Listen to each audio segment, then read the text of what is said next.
તો સાબરકાંઠા બેઠક પર અપક્ષ ઉમેદવારનું શક્તિ પ્રદર્શન સામે આવ્યું છે। 1000 વાહનો સહિત 25,000 થી વધુ લોકોની આ રેલી સામે આવી। સાઉથની ફિલ્મોની જેવા દ્રશ્યો પણ ક્યાંક જોવા મળ્યા। અપક્ષ ઉમેદવાર ભૂપેન્દ્રસિંહ ઝાલાની ભવ્ય રેલી જેસીબીથી ભરેલા ફૂલોથી ઉમેદવાર પર વર્ષા કરવામાં આવી। ક્ષત્રિય સમાજ, મુસ્લિમ સમાજ, રબારી સમાજ અનેક સમાજો દ્વારા અપક્ષ ઉમેદવારનું સન્માન કરાયું। અપક્ષ ઉમેદવારમાં ભૂપેન્દ્રસિંહ ઝાલાની ઉમેદવારી સામે આવી છે। સાબરકાંઠા લોકસભા બેઠકનો ચૂંટણી જંગ હવે અતિ રસપ્રદ બની રહ્યો છે। તો આ તરફ દાહોદમાં કોંગ્રેસ ઉમેદવાર પ્રભાબેન તાવિયાડે ઉમેદવારી નોંધાવી છે। પ્રભાબેને ફોર્મ ભરતા પહેલા વિજય વિશ્વાસ સભા યોજી। ખુલ્લી જીપમાં સવાર થઈને પ્રભાબેને રેલી યોજી, જેમાં મોટી સંખ્યામાં કોંગ્રેસ કાર્યકરો જોડાયા હતા। કોંગ્રેસ ઉમેદવારે મતદારોને રીઝવવા આદિવાસી શૈલીમાં ગીત ગાઈને પ્રચાર કર્યો।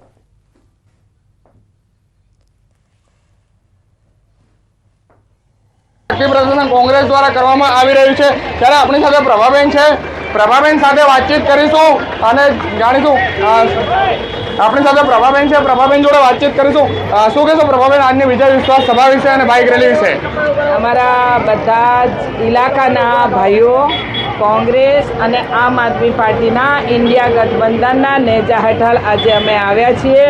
રેલી અમે સવારમાં બાઇક રેલી કાઢી અને હમણાં રેલી સ્વરૂપે જઈ રહ્યા છે કલેક્ટર કચેરીમાં ફોર્મ ભરવા, અને બધા ભાઈઓ અમે જડ્યા અને બધા ભાઈઓને અમે જગાડ્યા છે અને એ લોકો જાગી રહ્યા છે।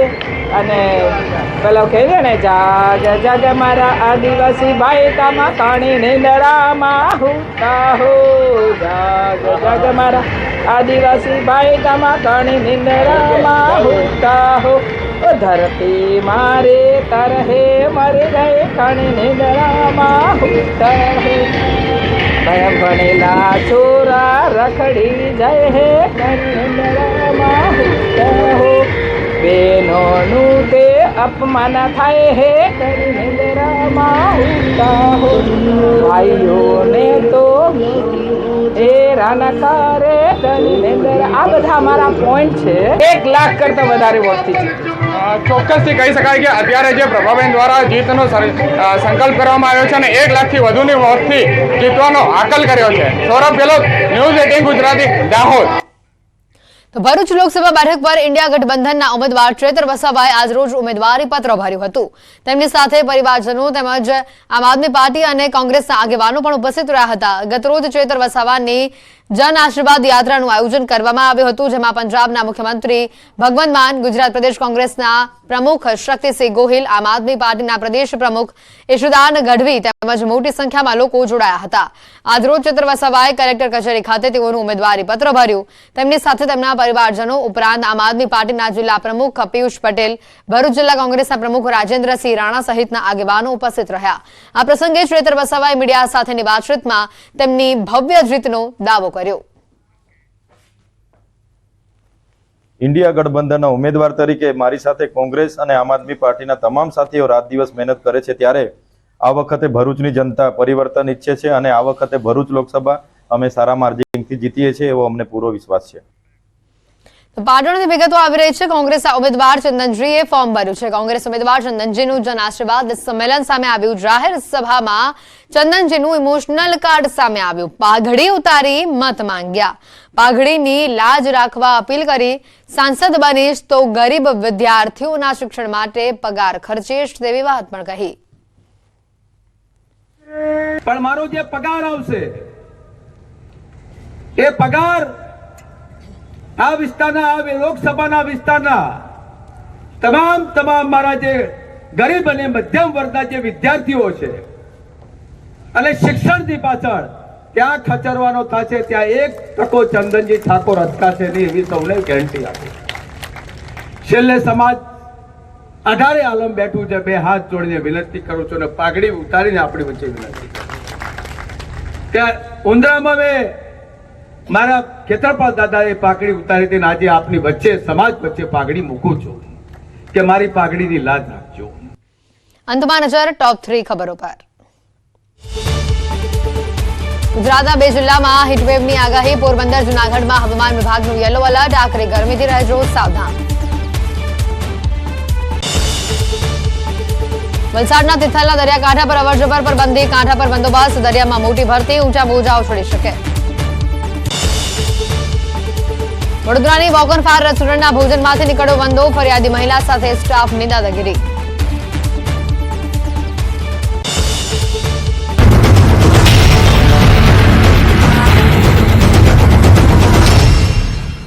પારુલ યુનિવર્સિટી. રાજ્યમાં સતત 4 દિવસથી વાદળછાયું વાતાવરણ છે. ગરમીથી આંશિક રાહત છે, પણ હવે શેકાવા રહેવું પડશે તૈયાર. હવામાન વિભાગે આજથી ગુજરાતભરમાં તાપમાનનો વધારો થવાના સંકેત આપી દીધા છે. રાજકોટ મનપા દ્વારા યલો એલર્ટ જાહેર કરવામાં આવ્યું છે. તો દિવસ દરમિયાન અમદાવાદ શહેરમાં મહત્તમ તાપમાન 40 ડિગ્રી સેલ્સિયસ પહોંચે તેવી શક્યતાઓ છે. આજથી રાજ્યભરમાં અકળાવતી ગરમી પડવાની શક્યતાઓ છે. હવામાન વિભાગના મતે જૂનાગઢ, પોરબંદર અને કચ્છના કેટલાક વિસ્તારમાં ભારે ગરમી પડવાની આગાહી છે. રાજકોટની વાત કરીએ તો છેલ્લા ઘણા સમયથી તાપમાન સતત વધી રહ્યું છે. હાલ તાપમાનનો પારો 41 ડિગ્રીને પાર થતાં જ મનપાના આરોગ્ય વિભાગ દ્વારા યલો એલર્ટ જાહેર કરાયું છે. તેમજ આરોગ્ય અધિકારી દ્વારા હીટવેવથી બચવા માટેના સૂચનો જાહેર કરવામાં આવ્યા છે, જેમાં લોકોને તડકામાં બહાર નીકળતી વખતે સાવચેતી રાખવા જણાવ્યું છે. તેમજ કોઈ પણ પ્રકારની તબિયત બગડે તો તરત જ મનપાના આરોગ્ય કેન્દ્ર અને સિવિલ ખાતે સંપર્ક કરવા અપીલ કરવામાં આવી છે. રાજ્યમાં સંભવિત હીટવેવની અસર સામે આગોતરા આયોજન માટે સીએમના અધ્યક્ષ સ્થાને બેઠક યોજાઈ. 8 વિભાગોને સાંકળીને સરકારે એક્શન પ્લાન તૈયાર કર્યો છે. ઝીરો કેઝ્યુઅલ્ટી એપ્રોચ સાથે માનવ જીવન અને પશુધનની સંપૂર્ણ રક્ષા થાય તેવા અભિગમ સાથે એક્શન પ્લાનનો અમલ કરવા અંગે સીએમએ સૂચનો કર્યા. હીટવેવની પરિસ્થિતિમાં નાગરિકોએ શું કરવું અને શું ન કરવું તેવી માર્ગદર્શિકા 33 જિલ્લાના વહીવટી તંત્રને પૂરી પાડવામાં આવી છે. બીજી તરફ મલ્ટીપર્પઝ સાયક્લોન સેન્ટર કાર્યરત કરવા, સેવાભાવી સંગઠનોને છાસ અને ઓઆરએસ વિતરણ જેવા રાહત કાર્યમાં જોડાવા, હીટ સ્ટ્રોકના દર્દી માટે હોસ્પિટલમાં સ્પેશિયલ બેડ તૈયાર કરવા, પ્રવાસન સ્થળોને બપોરના સમયમાં બંધ રાખવા સહિતના સલામતી અને સાવચેતીના પગલાં માટે જરૂરી પ્રબંધ કરવામાં આવ્યા. રાજ્યમાં અગનજ્વાળા વરસી રહી છે. કાળઝાળ ગરમીનો હીટસ્ટ્રોક ન થાય તે માટે સરકાર દ્વારા એક્શન પ્લાન પણ બનાવાયો છે. મોટાભાગના શહેરમાં ગરમીનો પારો 40 ડિગ્રીને પાર થઈ ગયો છે. ત્યારે વડોદરાના ગોત્રીથી લક્ષ્મીપુરા તરફ જવાના રોડ પર ડામર પીગળ્યો. ધૂમધકતા તાપે કોન્ટ્રાક્ટરની પોલ ખોલી નાખી. રોડની હલકી ગુણવત્તાએ ઉઠાવ્યા અનેક સવાલ. ગરમીમાં રસ્તા પરનો ડામર પીગળી જતા અકસ્માતનો ભય સેવાઈ રહ્યો છે. વાહન ચાલકો જીવના જોખમે અવરજવર કરતા નજરે પડ્યા હતા. લોકોને અટકાવવાની પણ કોઈએ દરકાર લીધી નહોતી. પીગળેલા રોડ પર તાત્કાલિક રેતી નાખવા રાહદારીઓએ માંગ કરી હતી. ગુજરાતવાસીઓ માટે સારા સમાચાર અંબાલાલ પટેલે આપ્યા છે. આ વર્ષે રાજ્યમાં કેવો વરસાદ પડશે તે અંગે અંબાલાલ પટેલે મોટી આગાહી કરી છે. હવામાન નિષ્ણાતના મતે 24 મેથી 4 જૂન વચ્ચે પ્રી મોન્સૂન એક્ટિવિટી જોવા મળશે, જ્યારે રાજ્યમાં 8 થી 15 જૂન વચ્ચે ચોમાસું વિધિવત રીતે બેસી જવાની વાત કરી છે. જૂનની શરૂઆતમાં અરબ સાગરમાં હલચલ જોવા મળશે. રાજ્યમાં ક્યાં કેટલો અને કેવો વરસાદ પડશે તે અંગે પણ અંબાલાલ પટેલે વાત કરી હતી, જેમાં દક્ષિણ ગુજરાતના ભાગોમાં આ વર્ષે સારો વરસાદ રહેવાની સંભાવના છે, તો જૂનાગઢના ભાગોમાં સારો વરસાદ રહેવાની શક્યતા છે. અમરેલી જિલ્લાના ભાગમાં સારો વરસાદની વકી છે. તો ઉત્તર ગુજરાતની વાત કરીએ તો બનાસકાંઠા. નમસ્કાર, આપ જોઈ રહ્યા છો ગુજરાતની number 1 news channel news 18 Gujarati. આપણું ગુજરાત સાથે હું છું સિદ્ધાર્થ દોડ. કાળઝાળ ગરમીથી લોકો ત્રાહિમામ છે, ત્યારે રાજ્યના 3 જિલ્લામાં ઓરેન્જ એલર્ટ અપાયું છે. હવામાન વિભાગની મોટી આગાહી. આગામી 24 કલાક હીટવેવની સ્થિતિ રહેશે. 3 જિલ્લામાં ગરમીનું ઓરેન્જ એલર્ટ. રાજ્યમાં વાદળછાયું હવામાન હટતાની સાથે જ આગ ઓગતી ગરમી શરૂ થઈ. જાણે કે આકાશમાંથી અગનગોળા વરસતા હોય એવી ભીષણ ગરમીનો અહેસાસ થઈ રહ્યો છે. મંગળવારે 9 શહેરોમાં 40 ડિગ્રી અને તેનાથી વધુ તાપમાન નોંધાયું હતું. આ દરમિયાન હવામાન વિભાગે ઓરેન્જ અને યલો એલર્ટની આગાહી કરી છે. હવામાન વિભાગે જણાવ્યું છે કે આગામી 24 કલાક હીટવેવની સ્થિતિ રહેશે. હવામાન વિભાગે આપેલી માહિતી પ્રમાણે આગામી 24 કલાક 3 જિલ્લાઓમાં ઓરેન્જ એલર્ટ અને 1 જિલ્લામાં યલો એલર્ટ રહેશે. ગરમીને લઈ હવામાન વિભાગની આગાહીમાં જણાવાયું છે કે પોરબંદર, જૂનાગઢ, ભાવનગરમાં ઓરેન્જ એલર્ટની આગાહી છે. આ સાથે કચ્છમાં યલો એલર્ટની આગાહી કરવામાં આવી છે. આ ઉપરાંત ડાંગ, વડોદરા, અમરેલી, રાજકોટ, અમદાવાદ, પોરબંદર, છોટાઉદેપુર, ભુજ અને સુરતમાં પણ ગરમીનો પારો ઊંચકાય એવી શક્યતા છે. મહત્વનું છે કે રાજ્યમાં સાયક્લોનિક સર્ક્યુલેશનની અસરને કારણે છેલ્લા કેટલાક દિવસોથી ગુજરાતીઓને ગરમીમાં થોડી રાહત મળી હતી. જોકે વાદળો હટતા જ આગ ઓગતી ગરમીનો અનુભવ થઈ રહ્યો છે. ભર ઉનાળે ડેમ છલકાયો. સુરેન્દ્રનગરનો ધોળીધજા ડેમ ઓવરફ્લો થયો. કાળઝાળ ગરમી અને ઉકળાટ વચ્ચે ડેમમાંથી પાણી વહેતા થયા હોય એવા દ્રશ્યો સુરેન્દ્રનગરના વઢવાણથી આવ્યા. અહીં ભર ઉનાળે ધોળીધજા ડેમ ઓવરફ્લો થતા ડેમ પરથી ધસમસતા પાણી વહેવા લાગ્યા. સુરેન્દ્રનગર અને વઢવાણ શહેર તેમજ આસપાસના ગામોને પાણી પૂરો પાડતો ધોળીધજા ડેમ ભર ઉનાળે ઓવરફ્લો થતા પાણી વહી નીકળ્યું. જોકે ખેરાળી કેનાલમાં ટ્રેક્ટર સાથે ખેડૂત દંપતી ડૂબતા પાણીનો પ્રવાહ બંધ કરવામાં આવતા ધોળીધજા ડેમ ઓવરફ્લો થયા હોવાનું અનુમાન છે. એક તરફ તંત્ર દ્વારા લોકોને નિયમિત અને પૂરતું પાણી આપવામાં નથી આવતું, ત્યારે બીજી બાજુ ધોળીધજા ડેમ ઓવરફ્લો થતા લાખો લીટર પાણીનો વેડફાટ થતો હોવાના દ્રશ્યો જોવા મળ્યા. તંત્રની બેદરકારી ઉડીને આંખે વળગે છે. નર્મદા વિભાગના અધિકારીઓની બેદરકારી સામે સ્થાનિકોમાં રોષ ભભૂક્યો. મહત્વનું છે કે આ પહેલા પણ ધોળીધજા ડેમ 2 વખત વગર વરસાદે ઓવરફ્લો થઈ ચૂક્યો છે. ચોરીની રીત જોઈને ચક્કર આવી જશે. અમદાવાદના જ્વેલર શોપમાં મહિલાએ કરી ચોરી. અમદાવાદમાં તસ્કરો બેફામ બન્યા. આ વખતે તો ગ્રાહક બનીને આવેલી મહિલાએ જ્વેલર્સમાં હાથફેરો કર્યો. જો કે ચોરીની આ ઘટના સીસીટીવીમાં કેદ થઈ. ચાંદખેડાની જ્વેલરી શોપમાં ગ્રાહકના સ્વાંગમાં આવેલી મહિલાએ ચોરી કરતા ચકચાર મચી ગઈ. બનાવ અંગે મળતી જાણકારી પ્રમાણે ચાંદખેડામાં આવેલા શ્રી વિનાયક જ્વેલર્સમાં એક મહિલા ગ્રાહકનો સ્વાંગ રચીને વીંટી ખરીદવા માટે આવી હતી. જો કે જ્યારે દુકાનદાર દ્વારા વીંટી બતાવવામાં આવી રહી હતી તે સમયે જ મહિલાએ નજર ચૂકવીને ખોટી વીંટી મૂકી સોનાની વીંટી ચોરી લીધી. સીસીટીવીમાં કેદ થયેલી ચોરીની ઘટનામાં જોઈ શકાય છે કે મહિલા કેટલી સિફતપૂર્વક સોનાની વીંટીની ચોરી કરી રહી છે. પોલીસે સીસીટીવી ફૂટેજના આધારે મહિલાને શોધવા કવાયત હાથ ધરી હતી. સુરતમાં શંકાસ્પદ ચોર સાથે બની વિચિત્ર ઘટના. ભાગતા ભાગતા નદીમાં કૂદેલો યુવક કાદવમાં ફસાયો. તાપી નદીમાં છલાંગ લગાવતા ફસાયો કિચડમાં. પોલીસ અને ફાયરની ટીમે ચોરને બહાર કાઢ્યો. સુરતમાં એક શંકાસ્પદ ચોર સાથે વિચિત્ર ઘટના બની. લોકોના ટોળાથી બચવા માટે ચોરે તાપી નદીમાં છલાંગ લગાવતા તે કાદવમાં ફસાઈ ગયો. મળતી વિગતો પ્રમાણે સવારે સ્વિમિંગ કરવા આવતા ગ્રુપના સામાનની ચોરી કરવા માટે એક યુવક ગયો હતો. જોકે ચોરી કરવા આવેલા શંકાસ્પદ ચોરની પાછળ લોકો પડતા તે જીવ બચાવવા ભાગ્યો અને સૂર્યપુત્રી તાપીમાં છલાંગ લગાવી દીધી. પરંતુ નદીમાં પાણી નહીં હોવાને કારણે તે કિચડમાં ફસાઈ ગયો. બનાવ અંગેની જાણ થતાં જ રાંદેર પોલીસ અને ફાયર વિભાગની ટીમ ઘટના સ્થળે પહોંચી આવી અને શંકાસ્પદ ચોરને કિચડમાંથી બહાર કાઢવામાં આવ્યો. આ ઘટનાનો વિડીયો સામે આવ્યો છે. કિચડમાં ફસાયેલા શંકાસ્પદ ચોરની ઘટના ટોક ઓફ ધ ટાઉન બની હતી.